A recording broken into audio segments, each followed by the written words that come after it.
Ahora precisamente doy la palabra para todas las preguntas que ustedes quieran formular a los profesores, con toda libertad, con respeto. Ya. Así que por favor, levanten la mano y pueden formular su pregunta y hacer una ronda, pues juntamos 3 o 4 preguntas. Pero las demás. No sean tímidos.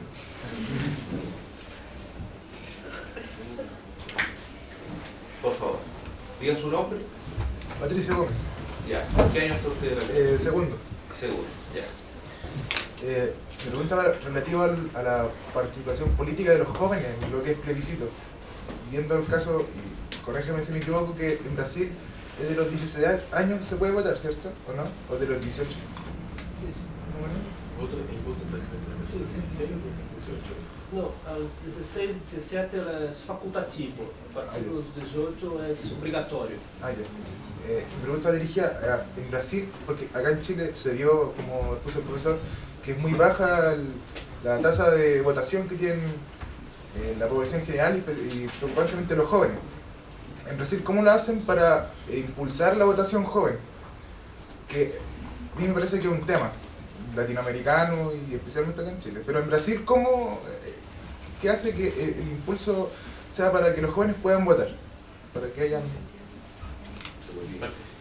Esa es mi pregunta. Gracias. ¿Otra pregunta?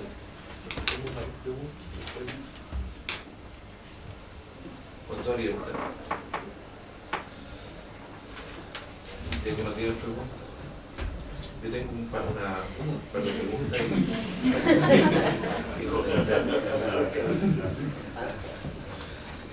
Lo primero que quisiera preguntar, en particular, ya que el profesor Daniel, ¿no? Precisamente abordó la historia constitucional brasileña, quisiera básicamente que nos pudiese ilustrar cómo ocurrió brevemente, ¿no? El proceso de la gestación de la Carta actual, de la Constitución del 88.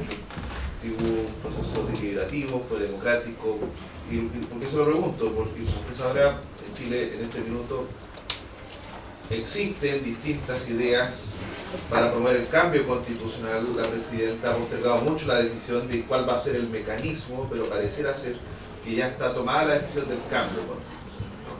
Entonces sería interesante ver la experiencia comparada, particularmente el caso de Brasil, que usted nos ilustrase un poco al respecto. Respecto para el profesor Antonio, quisiera preguntarle sobre este tema tan interesante que tiene que ver con la eficacia de los derechos fundamentales, en particular de los derechos sociales. Como usted comentaba en su exposición, Brasil es un país extremadamente desigual de la distribución de la riqueza, donde hay alta pobreza, ¿no? Y las constituciones latinoamericanas han tendido a tratar de solucionar problemas sociales a través de sus constituciones, inflando fuertemente los derechos, como ha ocurrido, por ejemplo, en la Constitución de Ecuador, de Venezuela, de Bolivia, en algunos casos.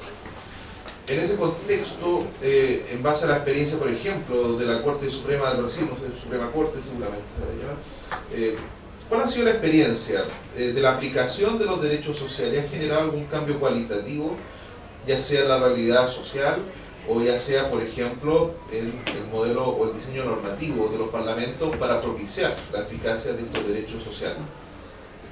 Yo tenía solamente esas dos preguntas.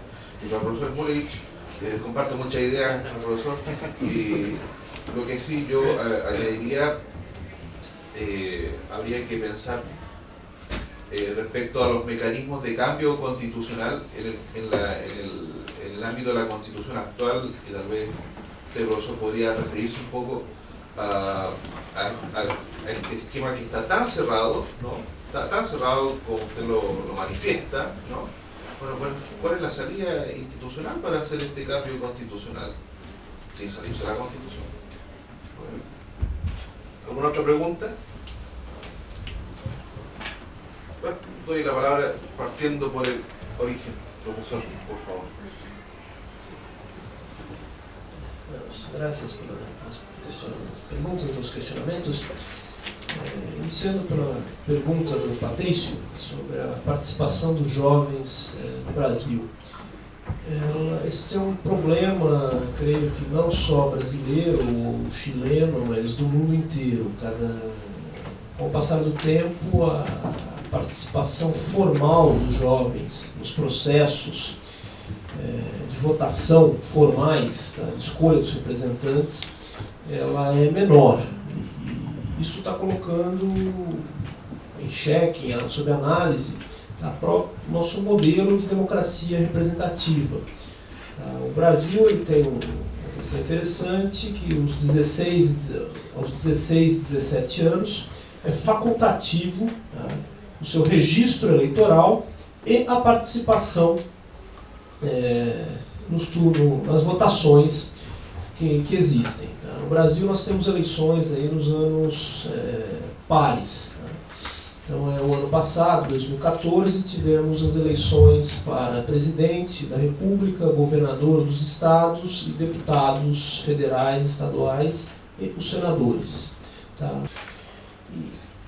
A participação jovem no Brasil, hoje ela ocorre simplesmente porque ela é obrigatória. Tá? Participação, existem alguns elementos aí de tentativa de aproximação do jovem, mas isso é praticamente irrisório e insuficiente. O que nós encontramos na questão do jovem é o que nós chamamos de democracia digital. Isso, ou seja, dentro da ideia da digitalização dos meios de comunicação digitais, há uma inversão, ou seja, o jovem há uma participação formal mínima, há um interesse social mínimo, nessa participação, nessa aproximação com a gestão pública. Porém, na questão digital, tá, há o inverso, há uma grande participação dos jovens, tá, em deliberações eletrônicas, em deliberações via as comunidades da internet, uma organização política muito grande através da internet. Não sei se vocês puderam acompanhar, em 2013, em junho de 2013, o Brasil ele teve, nós chamamos hoje das manifestações de junho. Tá? Foi uma série de manifestações contra a atuação do governo, quer dizer, a ineficácia estatal do governo do Estado, tá? Exatamente o professor Piacentini falou, o professor Esteban também, na eficácia, na efetivação das políticas públicas que concretizam os direitos sociais. Nós tivemos uma grande manifestação, uma mobilização social que nós não víamos desde o final do regime militar, quando milhões de pessoas participavam, milhares e milhões de pessoas participavam de manifestações organizadas em todo o país. Tá? Isso aqui foi organizado pela internet, tá, por comunidades de jovens. Tá? Foram encontros organizados pelo Facebook. Tá? O Facebook hoje é a nossa justiça eleitoral no Brasil. Tá? Ou seja, foram organizadas por redes de comunicação, WhatsApp, Facebook, Instagram. Tá? Ou seja, foram todos os mecanismos, tá, de deliberação. Embora você não tenha ali a efetivação da política, mas já teve um novo papel de deliberação, e isso colocou o próprio governo, a própria ciência política brasileira, o direito constitucional, obviamente, num debate que nós ainda não encerramos, né, sobre o nosso modelo de democracia. Tá? Então, se de um lado você não tem o jovem participando formalmente, lá, se interessando em se filiar a partido político, você tem um jovem engajado, tá, nós chamamos aí de democracia digital. Tá? Talvez seja no caminho, tá? Eu não sei como que é aqui no Chile, mas no Brasil nós temos uma participação nos meios de comunicação eletrônicos que assusta, né? Não que assusta, que surpreende, né? Que é uma nova forma de manifestação democrática. Sobre a questão do processo constituinte, esse é um ponto que me atrai pessoalmente muito grande, que eu participo lá no projeto de pesquisa sobre a história constituinte do Brasil, aqui de 88. Né? E o debate atual que a gente vive no Chile é extremamente sedutor, porque falando um pouquinho de quem vê de fora, os debates que nós temos aqui hoje no Chile, tá, tenta responder a seguinte pergunta: a Constituição chilena, ela é suficiente para as necessidades, para as demandas atuais da sociedade? Ou seja, uma simples reforma basta ou precisamos de um novo texto constitucional? E é um debate que momentaneamente é um debate ímpar no mundo, um debate que praticamente só tem aqui, porque eles estudam em direito constitucional que nas grandes rupturas políticas ou econômicas nós precisamos de um novo texto constitucional. E aqui no Chile nós não tivemos nenhuma grande ruptura neste momento. Nós tivemos lá em 1990 com a mudança e se optou por uma solução de continuidade da Constituição, que agora está sendo colocada em discussão novamente. Isso é algo novo. Acho que pelo menos não tem conhecimento de nenhum outro país que viveu essa experiência de se discutir um novo texto constitucional, ou uma reforma mais profunda num período de certa estabilidade democrática, que é algo diferente. Nós estamos observando bastante os resultados, ansiosos o resultado deste debate. A respeito da Constituição brasileira de 88, ela foi feita num momento de ruptura, que é o final do regime militar. O regime começa em 1964, e tem uma ideologia econômica e política liberal. O Brasil vem uma nova onda liberal aí, se aproximando muito do modelo norte-americano. Só que na década de 70, esse modelo começa a apresentar falhas, principalmente no aspecto econômico, em decorrência dos choques do petróleo, os dois choques do petróleo de 73, mais para o final dessa década. E a gestão do governo brasileiro tenta responder com políticas econômicas extremamente fracassadas, equivocadas, que aproximam o Brasil num contexto de miséria, de pobreza muito grande. O problema social no Brasil, a questão social no Brasil é agravada pelas respostas que o Brasil dá às questões econômicas internacionais do choque do petróleo. Isso faz com que o regime, que inicialmente era apoiado pela população, por uma elite econômica brasileira, na década de 70, esse apoio seja perdido, seja retirado, e começam a se organizar novas forças de oposição a esse regime militar. Através ali da própria OAB, da Ordem dos Advogados do Brasil, da Igreja Católica, começam a se formar grupos de organização popular, de pressão popular, para o fim do regime. Então nós temos lá, no final da década de 70, a volta dos partidos políticos, ou seja, o governo militar vai cedendo aos poucos às pressões populares, às pressões da sociedade civil organizada.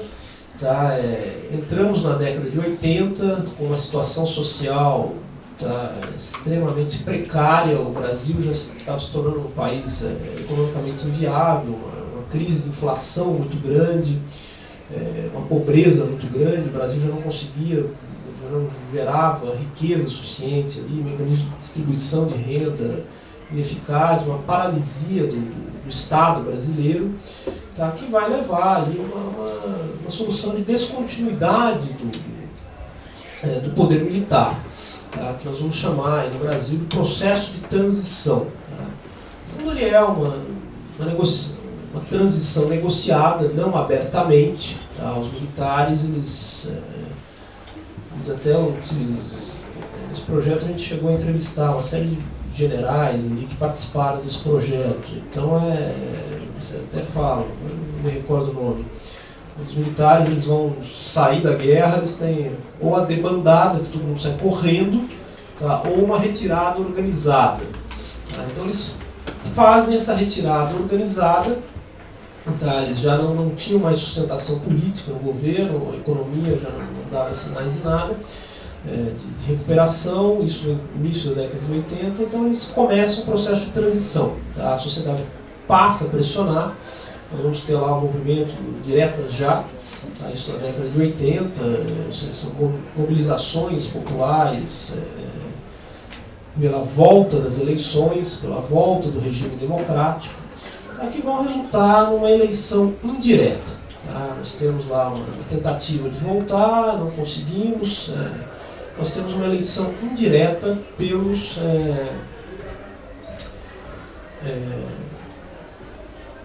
deputados e senadores ali do Congresso, tá? Isso em 1985.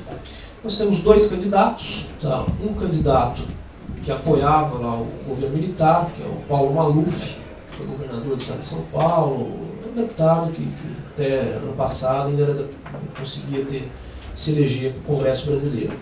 E de outro, tá? O Tancredo Neves. Tá? O Tancredo Neves ganha essa eleição, tá? O Tancredo ganha a eleição, tá? E falece antes de tomar posse. Tá? E quem assume é o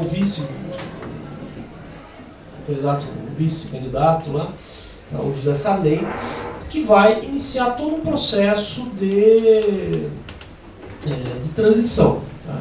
Então o Sarney, ele faz um governo de transição, o Sarney é um civil, vai conseguir aprovar uma emenda constitucional, tá? Isso é a Constituição de 67, que convoca uma Assembleia Nacional Constituinte. Né? E vai dizer o seguinte: olha, eu estou convocando aqui uma eleição geral para deputados e senadores, e os deputados e senadores farão o papel, tá, de uma Assembleia Constituinte, uma Assembleia Conjunta. Não votava leis ordinárias, tá, e também se votava o processo constituinte. Aí que entra um grande diferencial que torna o processo constituinte do Brasil, tá, não só longo, mas como extremamente democrático. Tá? A situação social, política e econômica no Brasil, tá, fez com que não houvesse um líder, tá, nesse processo. Nós não tínhamos um político, alguém que liderasse, se destacasse dos demais, fizesse a condução desse projeto. Então, o que nós tivemos, tá, foi uma grande deliberação de grupos da sociedade civil organizados. Tá? Nós conseguimos, Ulisses Guimarães, que era um deputado por São Paulo, ele consegue se tornar um líder do PMDB, que era um partido, tá? Era um partido contrário aos militares, tá? E consegue, essa é uma grande questão, consegue fazer um regimento interno da Assembleia, tá? Extremamente pragmático e que faz a Assembleia funcionar. Ela tem uma organização muito boa, várias comissões de sistematização, que no momento inicial vão se dividir em subcomissões, tá? Que os assuntos vão sendo reunidos das subcomissões e comissões, daí vai para uma comissão de sistematização dessas ideias, vai para uma comissão de redação dessas ideias. Então, esse regimento permite um trabalho muito interessante. Tá? E graças a esse regimento sai a Constituição brasileira. Só que, como não existia uma liderança que conseguia impor a pauta política, tá? Essa pauta era construída no dia a dia. Tá? Vamos discutir a questão dos índios. Tá? Nós vimos em Brasília, você tinha aquele assunto, várias tribos de índios se organizando e indo para Brasília. Tá? Vamos discutir a questão dos funcionários públicos. Tá? Você tinha trabalhadores, funcionários públicos do Brasil inteiro se organizando e fazendo caravanas para o Brasil, para Brasília. Tá? Tanto é que considerado o segundo maior deslocamento de população civil da história do mundo, tá? Só perde para a Segunda Guerra Mundial, foi a Assembleia Constituinte do Brasil. Então vamos ter lá a discussão dos aposentados, da aposentadoria. Você tinha aposentados do Brasil inteiro rumando para Brasília. Tá? Você tinha o fluxo de pessoas diariamente entre 350 mil a 500 mil pessoas diariamente, tá? Em Brasília discutindo esses assuntos. Tá? Então foi um movimento fantástico, tá? Que conseguiu se transformar num texto constitucional. Então por isso que isso até leva, tá, ao tamanho da Constituição brasileira. Por isso que você tem a Constituição tratando de vários assuntos. Porque foram vários setores organizados que participaram desse debate político, né? Desse debate político. Tá? Mas um grande ponto do Brasil é que, embora ele adote esse modelo várias pessoas da sociedade participam, tá? É um processo que ele tem uma certa continuidade, tá? Que é uma continuidade sem legitimação, por isso ele é muito criticado. Tá? São as reformas da década de 90. década de 90, o Fernando Henrique Cardoso, ele assume, ele faz o Plano Real, em 94, consegue uma estabilidade econômica, tá, resolver o problema da inflação. Ele se elege presidente, assume em 1995. Ele, como tem uma maioria muito grande no parlamento, ele faz uma série de alterações na Constituição, tá, que aproximam o Brasil do modelo econômico neoliberal. Tá? Então muita gente critica isso, ou seja, diminui a participação do monopólio do petróleo, acaba com a prestação de serviços públicos, passando para a iniciativa privada. Tá? Mas isso é um debate que é feito pelo legislador constituinte derivado, e não originário de 1988, que tinha um outro projeto para o país, tá? Um outro projeto de estruturação do Estado brasileiro, da nação brasileira, bem diferente dessas modificações que nós tivemos na década de 90. Tá? De certa forma, acaba levando uma crítica muito grande ao modelo constitucional que nós temos, que acaba sendo híbrido, que é um modelo de Estado burocrático, no qual o Estado ele fornece os principais serviços públicos, um modelo que acaba sendo aí privatizado na década de 90, que não é o modelo originário. Então, não sei se consegui responder tudo aí, mas volto a palavra aqui para o PSL. Professor, por favor. Como é que chama o homem? Patrício. Patrício. Patrício, vou dizer uma coisa para ti. Eu fui jovem um dia. Também fui jovem um dia. E era da liderança estudantil no meu estado. O que eu vejo, não é bom comparar, mas apenas para traçar o caminho, é que nós tínhamos uma agenda, que era a democracia. Essa era, digamos, a maior agenda. Eu acho que a juventude, vocês nasceram já em um Estado democrático, e a democracia é tão boa, que ela permite que as informações